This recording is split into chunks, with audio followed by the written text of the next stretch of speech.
Goeiedag, dit is so lekker om saam met julle te kuier in hierdie wonderlike platform waar ons gesels oor die volgende 3 weke oor hoe elkeen van ons een persoon kan bereik en herbelyn met die waarheid oor wie Christus sê hulle is. Vandag is dag 3 en as ek jou net kan herinner, gister het ons bietjie gesels oor die feit dat God 'n hart het vir die verlorenes. Matteus 28 vers 18 tot 19 staan: "Gaan dan heen, maak disippels van al die nasies, doop hulle in die naam van die Vader en van die Seun en van die Heilige Gees, en leer hulle om alles te onderhou wat ek julle beveel het. En kyk, ek is met julle al die dae tot aan die volëinding van die wêreld." As ons dink aan hierdie vers, dan besef ons dat Jesus se woorde soveel gewig en gesag dra. En wanneer hy kom in hierdie vers en hy sê, "Gaan en maak," dan is dit nie 'n voorstel of 'n goeie idee nie, maar dis 'n verantwoordelikheid en 'n opdrag wat hy aan jou en my toevertrou.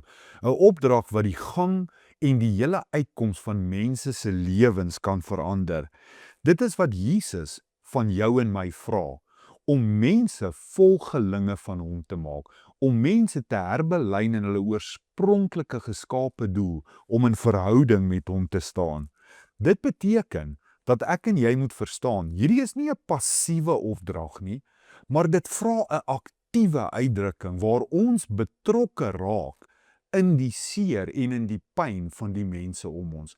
En baie keer beleef ons dit as so 'n groot mandaat, maar daarom bring ons dit terug om te sê, elkeen van ons bereik net een. Jesus kom en hy sê, hierdie is nie net 'n lokale plan nie. Ek wil hê jy moet jou omgewing beïnvloed, maar hierdie word 'n nasionale en dit word 'n wêreldwye uitdrukking.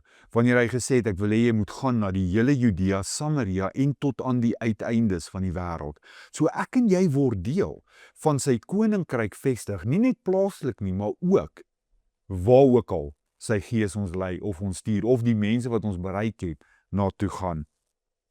Soms voel hierdie oproep en hierdie mandaat vir ons oorweldigend.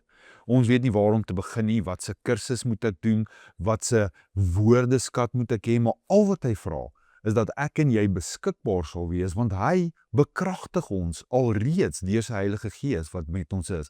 So sy Heilige Gees word dan die werking in ons, deur ons, om sy koninkryk in die harte van mense se lewens te vestig. As ons net dink aan ons werk, ons sportklubs, ons vriendskappe, dan verstaan ek en jy met hierdie mandaat in gedagte, ons begin anders kyk na ons werk. Nie net 'n plek waar ek is nie, of my sportklubs 'n plek waar ek is nie, maar dit word die voertuig van hoe ek mense se lewens kan verander en mense se lewens kan beïnvloed. Dink net aan jou eie huis. Wat 'n wonderlike voorreg dat ek en jy die vervoermiddel word van die verandering in ons kinders se lewens. Ons weet almal die gesegde, mense word nie wat hulle vertel word om te word nie, maar hulle word dit wat hulle sien. Soos ek en jy stap saam met hom en ons groei in ons verhouding, reflekteer ons weer daai verhouding en die waarhede van daai verhouding, en dan word ons lewe die boodskap wat verandering bring.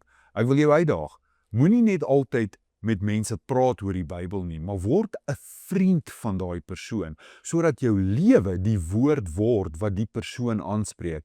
Elkeen bereik dan so net een. Mag ek jou vandag herinner dat hierdie nie 'n korttermyn uitreik is nie, maar dat dit 'n lewenswyse is wat ek en jy leef om mense se lewens te verander en te beïnvloed. God vra nie vandag dat ons moet bekwaam wees nie. Hy vra dat ek en jy beskikbaar sal wees. So ek wil saamvat en jou ons die vraag vandag vra en ons uitdaag.